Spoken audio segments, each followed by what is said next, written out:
Ngayon po ay ginagawa na po ng paraan. Ano po? Na napagsama-sama na po yung iba sa isang group chat. Meron na po doon mga report na mga hindi pa naibabalik ang pera o mga nilos pa yung pera, at yan po ay ilalabas po ang lahat ng iyan kapag nakompleto na po. Mangyari lamang po yung iba, pwede nyo pong kontakin ako or si Sangkilons TV at saka si Attorney Libagin na si Direct Walsa. O, hawak na po namin yung iba. Ilalatag po yan. Kinukompleto lang. Mga kaibigan, na hindi sensitive. Kaya din po na-focus yung ating usapin. Ano naman nating talakayin pa yung mga nawala ngayon, samantalang isinitil na ng mga sponsor, big sponsor, mga kaibigan, dahil sa pakiusap na aayusin nila. So, pinalalabas mo meron ng naayos. Bakit may nagreklamo pa? Hindi lang isa. 3-4 na nakalista ang hawak namin sa listahan. Eh, ikaw na din ang nagsabi na meron pang report sa'yo. Bukod pa yung naayos na 2, and yung kay Ma'am Abby, yung unang salita mo dito, meron pa kamang dumating na report sa'yo. No? Kamusta mga kalingap, mga ka-Adonis?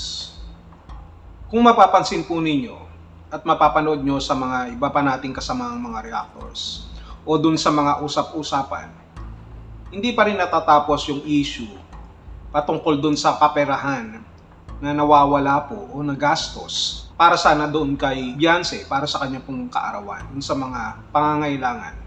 Ito ay napag-uusapan natin hindi para i-sensualize na mayroong kakulangan, na mayroong pagkakamali, kung hindi para mabigyan po natin ng lunas. Hindi para husgahan siya sa kanyang personal na buhay, sa buong pagkatao niya, kung hindi doon lamang, doon sa mga bagay na mayroon siyang pananagutan, mayroon siyang issue na dapat pong maisettle. Sapagkat kahit sabihin natin na hindi natin dapat husgahan ang isang tao, which is totoo naman in an initial sense, pero pag pinag-uusapan naman natin yung tinatawag po nating responsibilidad, knowing na tayo po ay may pananagutan sa ibang tao at sa ating pong ginawa, ay kailangan nating malaman ang katotohanan.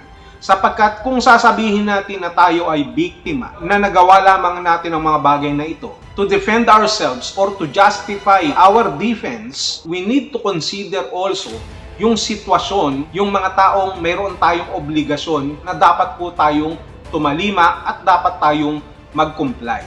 Dito sa sitwasyon po na nangyayari ngayon, this is not only about the content, this is about assisting on the current situation na para magkaroon po ng kaliwanagan, na para magkaroon po ng solusyon hanggat maaari na both sides, itong tao na gumastos ng pera ni Beyonce at doon din naman sa mga sponsor or group within that collaborations, ay magkaroon po ng paghaharap, magkaroon po ng pag-uusap to come up with a solution na fair and favorable sa bawat panig. Uulitin lamang natin at lilinawin lamang natin na ito ay hindi para madiin ng tuluyan. Kung sino man ang mayroong pananagutan na kailangan pa nating halukayin kung ano man ang kanyang personal na buhay, hindi po. Dito tayo magpo-focus sa kung ano yung issue na dapat pong resolbahin. We are not only considering the situation nung taong may pagkakautang, but most especially dun sa mga tao na humihingi po ng kasagutan, na humihingi ng hustisya doon sa kanila pong sitwasyon. And these are the sponsors na nag-ambag-ambag, these are the groups within the collaborations, ipon para po may maitulong, may mai-contribute para maging maganda ang pagdiriwang ng kaarawan ni Beyonce. Sapagkat we believe hindi naman lahat ng sponsor na yan ay mga big sponsor. Yung mga iba dyan, ang big lang sa kanila, yung kanilang mga puso. Na kahit pag-ipunan pa nila yan, na kahit hindi nila gastusin para sa kanila pong pang-merienda, pang-almusal, pang-hapunan, ay makapagsubi sila, makapag-ipon sila para makapag-comply sila doon sa kanila pong ambagan para dito kay Beyonce. Ibig sabihin dito, kailangan nating gawin ang ating makakaya para maibalik sa kanila yung halaga na yun na sa tingin nila ay kinuha ng iba sapagkat ito po ay pinaghirapan din nila. Ito po ay kanilang pinag-ipunan. Yung iba dyan na mga pera na kanila pong nakakolekta na dapat sana pwede na lang nilang ipadala sa kanilang pamilya. Subalit nag-ambagan pa sila para dito po sa ikakasaya ng kanilang tao sinusuportahan.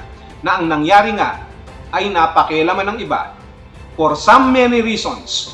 For some many reasons, believe me, no, mawiwindang kayo. And now I know kung bakit po talagang nai-stress na si Presbyrador at pumapangit po siya lalo dahil sa sitwasyon na ito na talaga namang nagpapasakit ng ulo niya. But then again, we are here para magtulong-tulong po, no? Para magkaroon ng solusyon at mapag-usapan ng mga bagay-bagay para bigyan ng linaw para sa ikaaayos po ng lahat. It's true po na mayroon pong GC na gumagawa ng paraan na pag-uusapan yung mga bagay-bagay na yan, yung mga detalye kung saan po nagsimula, kung ano po ang dapat gawin, kung ano yung pag-uusap na pwedeng pagkasunduan ng bawat panig sa mga sponsors, sa mga nagbigay, dun sa tao po na nakagalaw ng pera. Lahat po yan ay kinukombine natin at pinag-uusapan para mabigyan ng linaw. Ang kailangan lamang po namin sa inyo ay inyo pong pangunawa at inyo pong pagdarasan na ito po ay magkaroon na po ng kaayusan, magkaroon ng kasagutan at kalutasan. At doon naman kay ate sa personalidad na nakagalaw po ng pera, we are not here totally to judge you, no? Totoo yung sinasabi ni Presbyterador na huwag kang husgahan, pero hindi ibig sabihin na huwag kang husgahan ay wala ka ng pananagutan. Kailangan mong harapin yung mga consequences ng nagawa mo. Sinasadya mo man or hindi, sapagkat ang pinag-uusapan dito ay yung mga tao din naman na naapektuhan dun sa pagkakamali na nagawa mo, na kailangan din naman nila magkaroon ng katarungan at kasagutan. Dahil sila man din, kung sinasabi mong dahil sa pangangailangan mo, kaya mo yan nagawa, nagasto sa iba, ginawa ng paraan, meron din naman pangangailangan yung mga ibang tao na yan. At hindi lamang sila iisa, marami po sila at grupo po sila na dapat po nating tutukan at bigyan ng katarungan. We all know that both sides, no, maraming na involved na tao, marami po ang naapektuhan dito, marami ang sumakit ang ulo, marami ang na-stress. Kaya nga ginagawan po natin ng paraan hanggat maaari yung atin pong makakaya para mabigyan po ito ng solusyon. Yung mga issue na yan, maririnig nyo pa ng maraming beses sa ating pong mga kasamahan at uulit-ulitin ko po na hinihingi po namin ang inyo pong pangunawa. Na kung sinasabi man ng ilan na ito ay dapat na hindi na pag-usapan, na dapat tapusin na, easier to say than done.